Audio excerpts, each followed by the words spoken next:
আমাদের সাথে চলে এসো। আমি পাহাড়ে চড়ে বেঁচে যাব।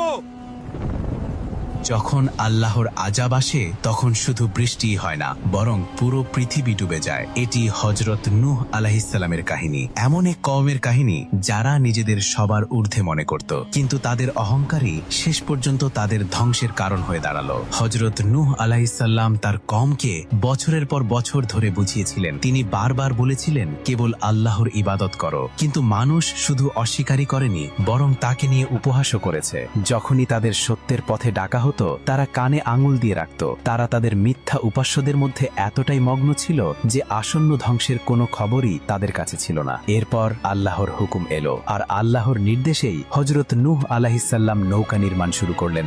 মরুভূমির তপ্ত বালুর উপর নৌকা দেখে মানুষ হাসাহাসি করত আর বলতো, যেখানে